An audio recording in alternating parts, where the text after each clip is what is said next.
Aula 34, concentração em mol por litro. Capa 4, setor A. No caderno de exercício será o capítulo 25, a tarefa mínima. Então, essa concentração em mol por litro é a relação entre a quantidade de mol de soluto e o volume da solução em litros.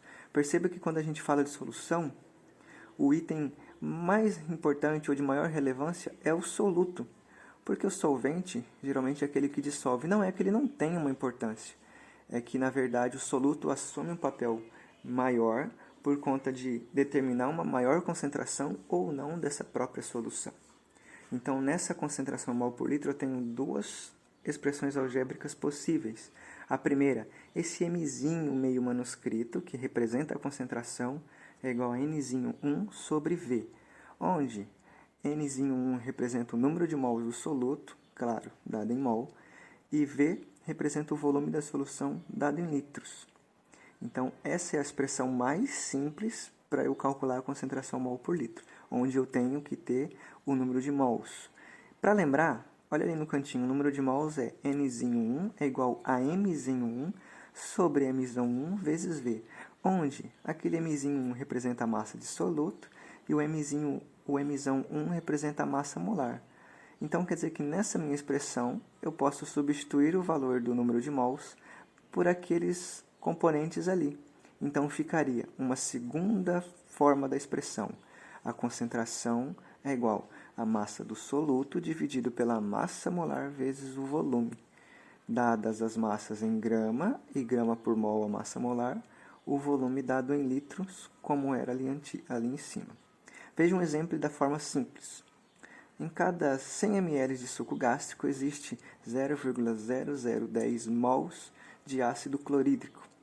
Qual a concentração dessa solução em mol por litro? Então, qual é a primeira coisa que nós vamos fazer? Vamos tirar os dados para verificar o que nós temos e qual tipo de expressão nós vamos utilizar. Então, veja, ele diz que temos 100 ml. Temos um volume, só que eu preciso utilizar ele em litro. Então, os 100 ml eu divido por 1000 e obtenho 0,1 litros. Eu tenho o número de mols, afinal de contas, a unidade de número de mols é o próprio mol. Então, nzinho 1 é igual a 0,0010 mol. E, partindo disso, eu posso calcular a concentração. Divido o número de mols pelo volume, ou seja, 0,0010 dividido por 0,10. Nós temos que a concentração é 0,010 mol por litro. Se, eventualmente, não fosse fornecido o número de mols, e sim a massa de soluto e a massa molar, nós utilizaríamos aquela segunda expressão algébrica. Perceba que, no primeiro caso, eu poderia aplicar uma regra de 3 simples e conseguiria resolver o exercício. Se fosse para o segundo caso, onde envolve a massa do soluto e a massa molar, eu precisaria de 2 regras de 3. Então, esquece essa história de que regrinha de 3 faz tudo.